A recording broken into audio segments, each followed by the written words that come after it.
Hi guys, welcome back to my channel. It's your girl Katie Ann, and today we're going to be talking about food additives, as the title suggests. And this is a brief overview of food additives that are added to food.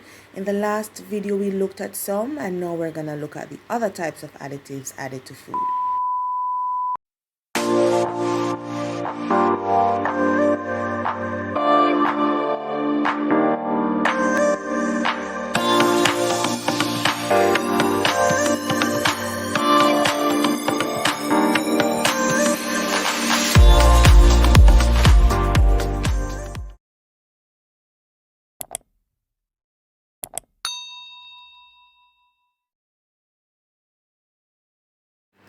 In the last video, we learned that when foods are processed, there are certain changes that occur.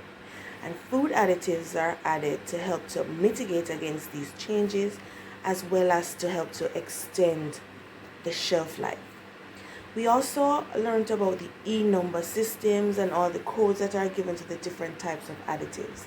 And you can find the information for this video in the description below or right here. So anyways, let us get back into the second part of our video, which will divulge further in the other types of additives that can be added to foods. Alright, so we'll move on into preservatives. And a preservative is any substance that hinders or slows the rate of food deterioration. And this food deterioration is generally caused by microorganisms, enzymes, or some other chemical reaction or chemical process. And these preservatives can be natural or artificial. Next, we have antioxidants. And antioxidants are substances that are added to prevent oxidation, which oxidation generally results in a color change or smell.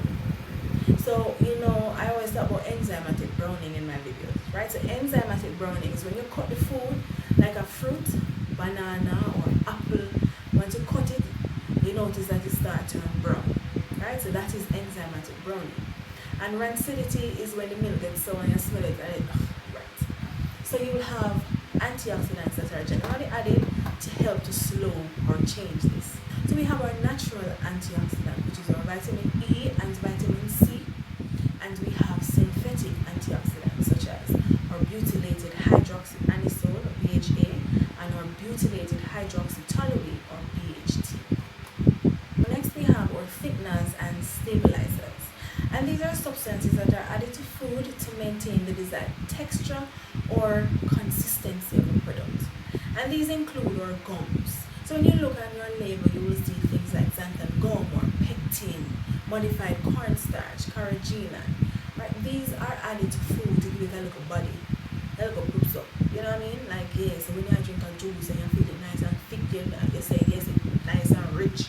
And so that is what it is. So when you blend up your fruit or vegetable juice, when you leave it to sit, it settles and it separates. You have a lot of the sludge down the bottom and then you have the water at the top. So when you add thickeners and stabilizers to these to products, it will help the product to be consistent throughout. Because when you go into the supermarket, you don't want to say anything that big. No separation at all. You're going to say it's spoiled or something wrong with it. Good, don't it? So you want to add something in there that will help, especially if your bottles or your packaging material is clear, that you can see it. So you want to help to keep the consistency of the product. Next we have our anti-caking agents. Anti-caking agents are added to powdered or granulated products. So like your Johnny cake mix or regular cake mix, pancake mix, waffle mix, things like that. So it helps to keep it free flowing and moving. Again, if you're going somewhere and take up a package and it'll be a clump up and it's hard and tough up, you're going to say that it's not really spoiled.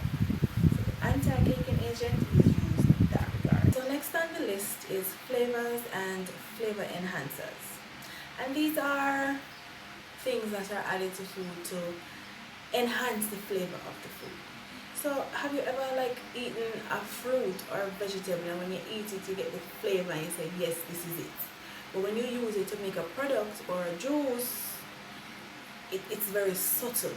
So you use an enhancer now to help to bring that out, to bring out the flavor, say yes. Or you can add artificial flavors to help to enhance the flavor of the food. Another flavor enhancer that is widely used is MSG, or monosodium glutamate. Now, MSG has gotten a lot of knock over the years. There's a lot of research in whether it is good or bad for you.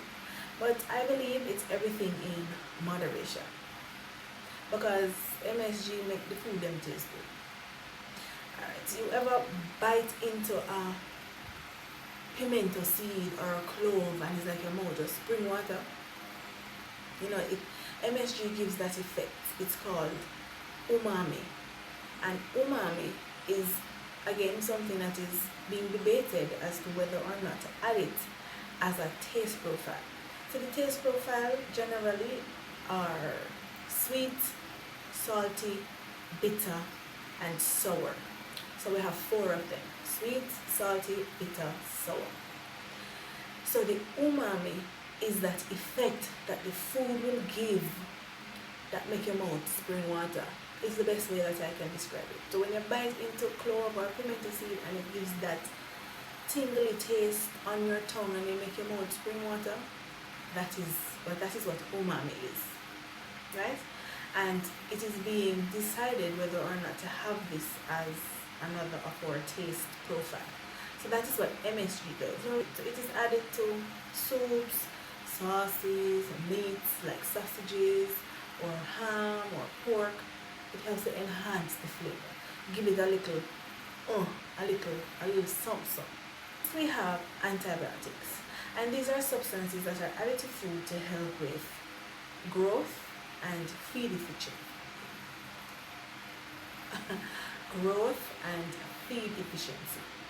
And what this does is it enables the animals. So these are used in animal rearing factories or plants. So people who grow chicken and cow, pig, diseases and all sorts of things are around that can be devastating to a farmer when it comes down to rearing, right?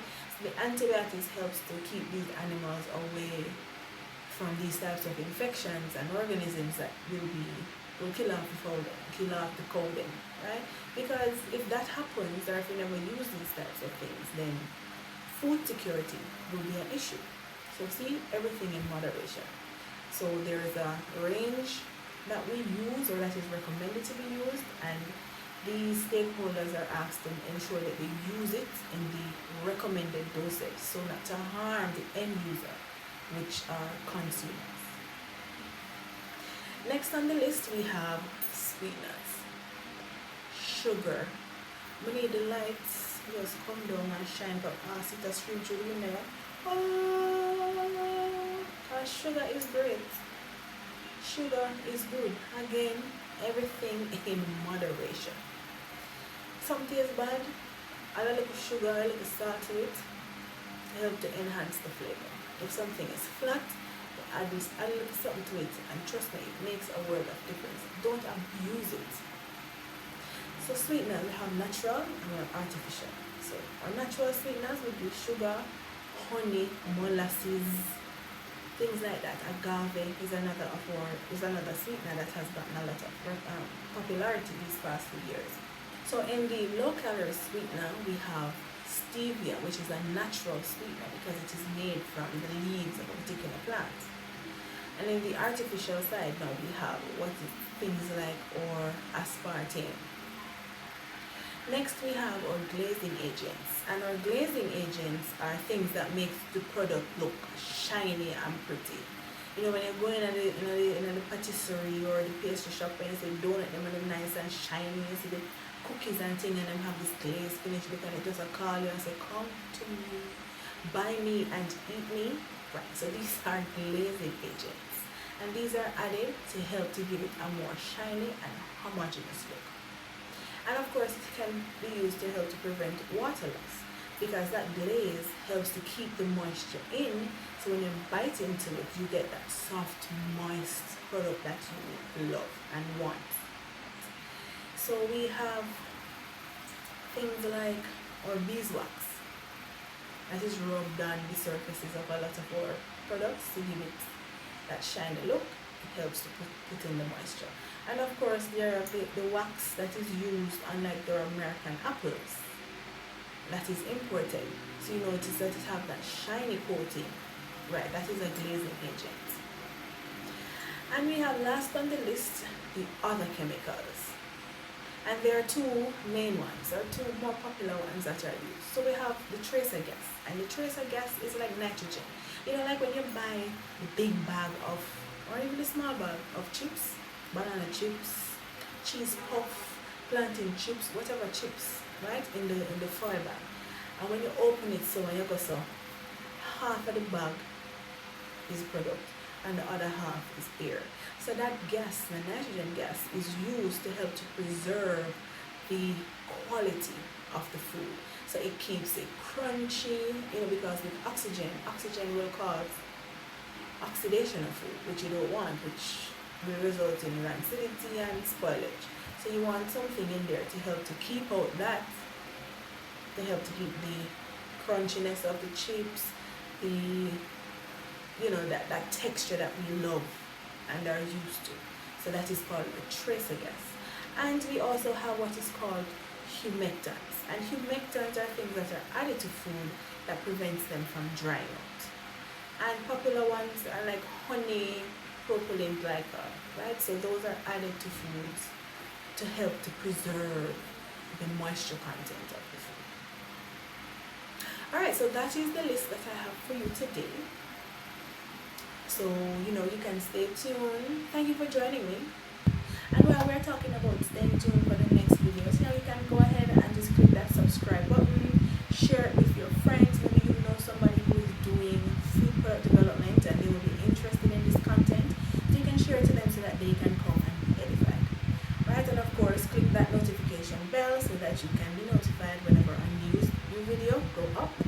Right, okay, so see you. Bye.